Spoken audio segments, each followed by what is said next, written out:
The text came while I was finishing my shift at the hospital. Guess what I found in your dad's office? Your precious college fund.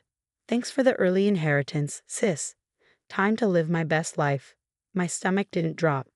My hands didn't shake. Instead, I felt an odd sense of calm as I read Amanda's gloating message. My stepsister had finally taken the bait I'd spent months carefully laying out. My name is Olivia Chin, and at 26, I'm a resident surgeon who's learned that sometimes the best revenge is simply being 10 steps ahead. You won't believe what your sister just did. My dad's voice trembled through the phone 20 minutes later. Amanda found the account documents and, Olivia, I'm so sorry. She took everything. How much? I asked, keeping my voice steady as I changed out of my scrubs. $500,000. Your entire college fund. She transferred it all to her account this morning. I only just found out. He sounded devastated, probably remembering how my late mother had set up that fund, adding to it every month since I was born. It's okay, Dad, I said, surprising him with my calmness. Actually, can you come over tonight? There's something you need to know. Amanda's next text buzzed through, shopping spree time. Always knew being your stepsister would pay off someday. You were so stuck up about your precious college fund, never sharing a dime. Well, guess what? It's all mine now. I smiled, thinking about the real college fund, safely tucked away in an offshore account my mother had set up before she passed. The account Amanda found, that was the trap I'd set 3 months ago when I first discovered her snooping through Dad's office. The college fund documents she found were perfect forgeries, leading to an account I'd set up specifically for this purpose. Every dollar in it was carefully sourced and documented, with a clear trail leading back to some questionable transactions I'd discovered while going through my stepmother Patricia's old financial records. You see, 6 months ago, I found evidence that Patricia had been running a small-scale money laundering operation through her real estate business. Nothing too obvious, just enough to supplement their lifestyle and fuel Amanda's shopping addiction. I kept that information to myself, biding my time. Then I noticed Amanda going through Dad's files late at night, clearly looking for something. It didn't take much to figure out what. She'd always been jealous of my college fund, constantly complaining about how unfair it was that I had free money while she had to work retail. So I created a trail of breadcrumbs. A carelessly hidden folder in Dad's desk. Bank statements showing regular deposits, a forgotten sticky note with account details. Dad arrived at my apartment that evening, looking exhausted. Olivia, I've already called the police, but Amanda's claiming you gave her permission to access the account. Patricia is backing her up, saying you mentioned wanting to share it with your sister. I gestured for him to sit down and pulled out my laptop. Dad, there's something you need to see. But first, has Amanda spent any of the money yet? He nodded miserably. She's already transferred most of it to different accounts. Started making large purchases. Patricia says we should just let it go, that it's fair since you've already finished medical school. I turned my laptop around to show him the real bank statements. That money Amanda took. It's not my college fund. Mom was smarter than that. His eyes widened as he read through the documents. But if that's not your college fund, what did Amanda actually take? Just then, my phone buzzed with another text from Amanda. Just bought my dream car. And put a deposit down on a condo. You should be happy for me, sis. I deserve this way more than you do. I showed Dad the text, then pulled up another document.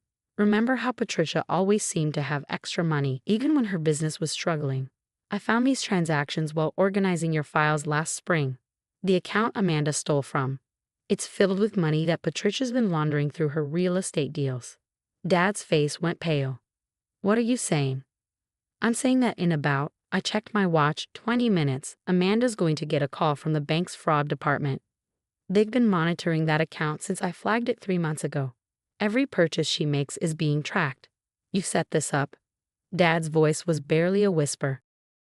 No, Dad, Patricia set this up years ago. I just made sure Amanda found it.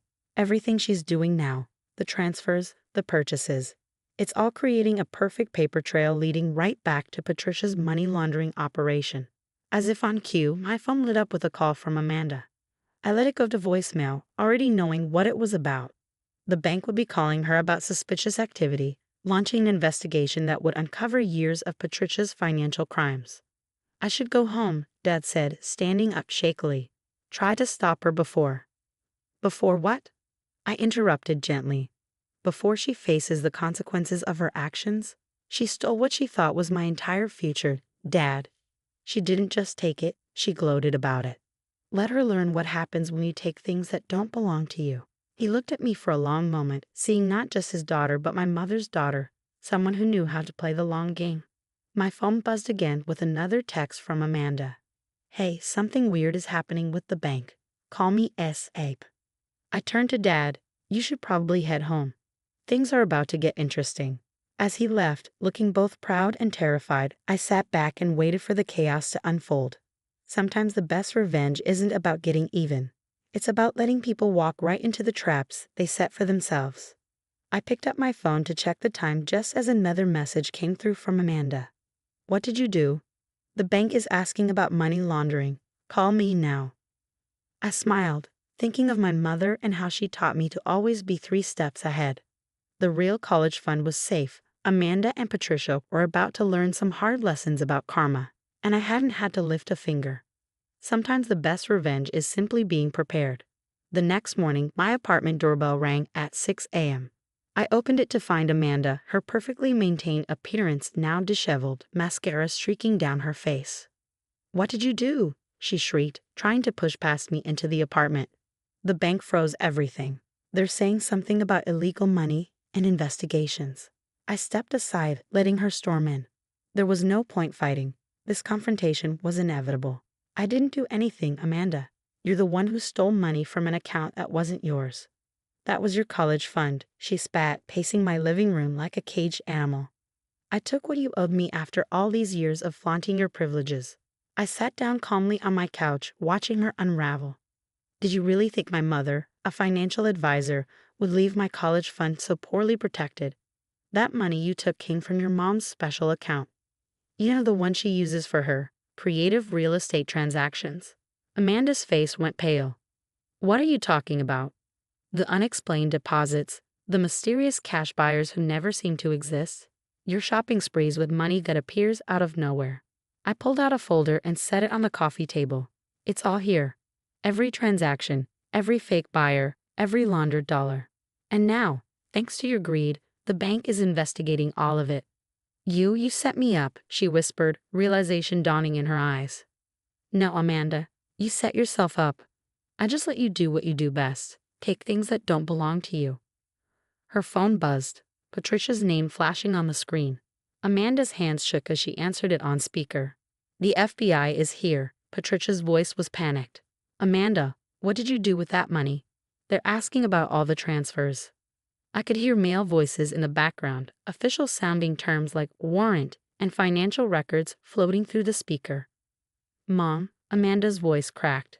The money, it wasn't Olivia's college fund. It was yours. The one from your business.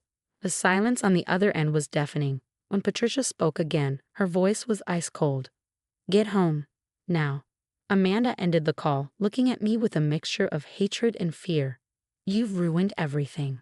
You did that all on your own, I replied. Both of you did. Years of taking advantage of Dad, stealing, manipulating. Did you really think there wouldn't be consequences? She grabbed her designer bag, probably purchased with laundered money, and headed for the door. This isn't over. Actually, it is. The FBI doesn't take financial crimes lightly. Better call the lawyer, sis. After she left, I called Dad. He answered on the first ring. The FBI is here, he said, his voice hollow. They're going through Patricia's office. How long have you known? About her money laundering? 6 months. I found the evidence while helping you organize the home office, remember? But I needed proof that couldn't be explained away. Amanda's theft and subsequent spending spree provided that perfectly. Why didn't you tell me? I sighed, thinking of all the times he dismissed my concerns about Patricia and Amanda's behavior. Would you have believed me? Or would Patricia have convinced you I was just being jealous again? His silence was answer enough. Throughout the day, texts flooded in from Amanda. They're taking Mom's computers. Dad won't stop crying. The FBI agent says we might face charges. How could you do this to us? I ignored them all, focusing instead on my hospital rounds. It wasn't until evening that I got the call I'd been waiting for.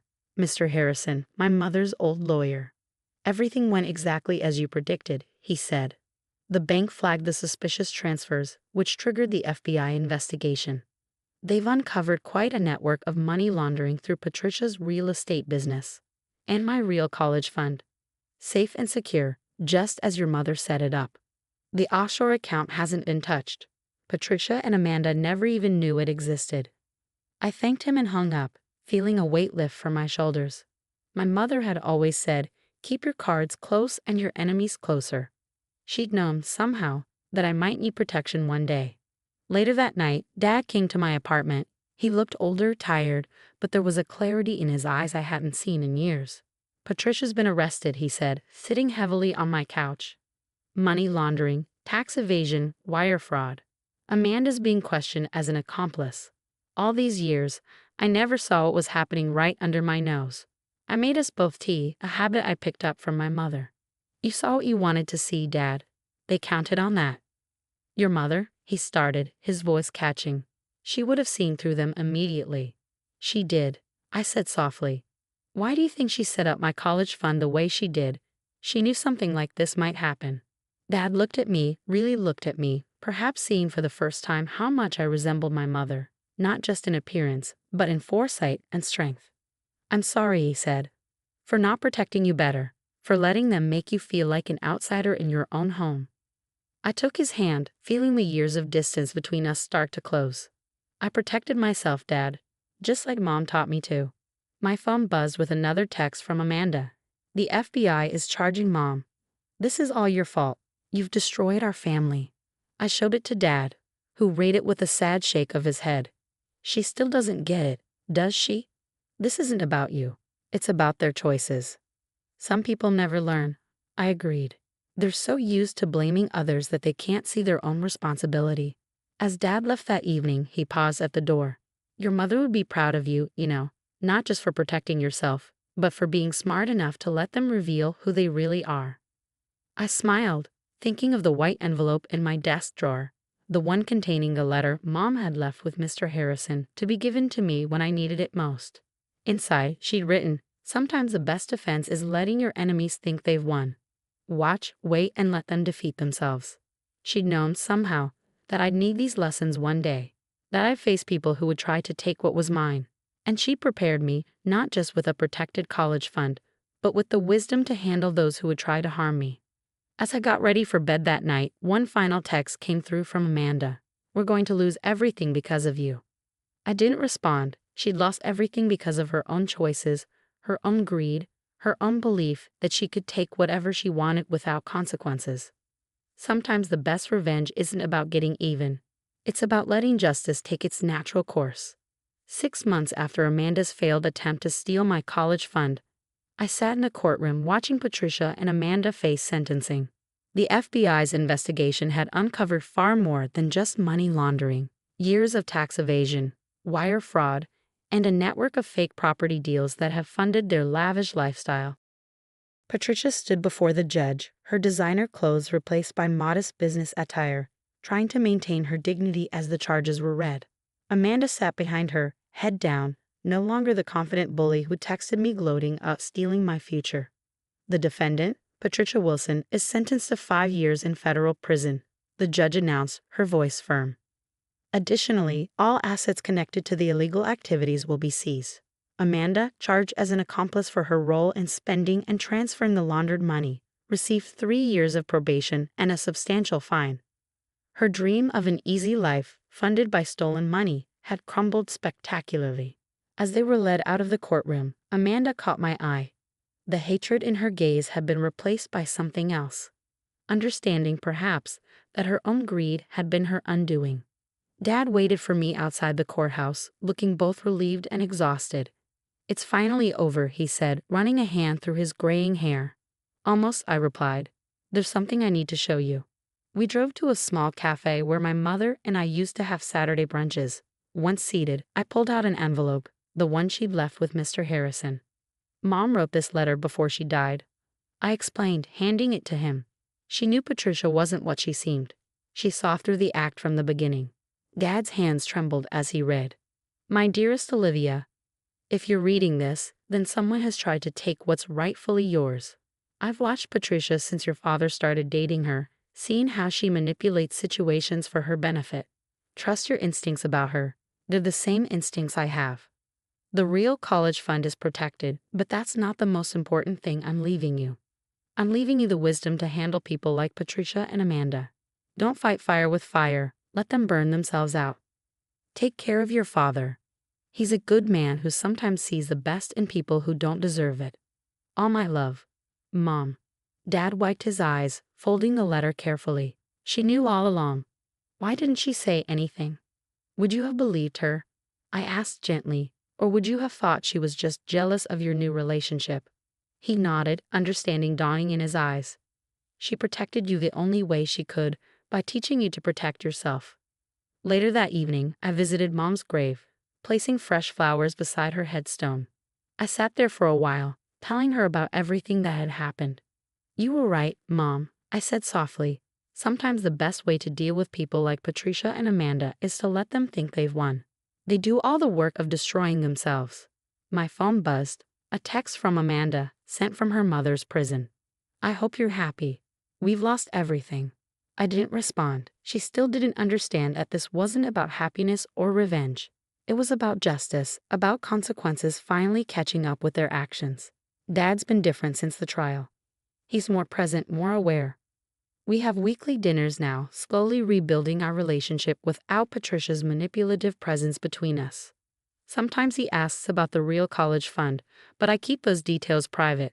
Mom taught me well, some cards are best kept close to the chest, even with those you love. As for Amanda, last I heard, she's working retail again, living in a small apartment, learning the hard way that honest work is better than easy money. Sometimes consequences are the best teachers. My mother's final lesson wasn't about money or protection. It was about patience, wisdom, and letting people reveal their true nature. In trying to steal what they thought was my inheritance, Patricia and Amanda lost everything they had. Sometimes the best revenge isn't revenge at all. It's simply having the wisdom to step back and let justice take its course. And that college fund they never found. It's still growing, safely tucked away. A reminder that my mother's love and protection extend far beyond her time with me. Some legacies can't be stolen, no matter how hard people try.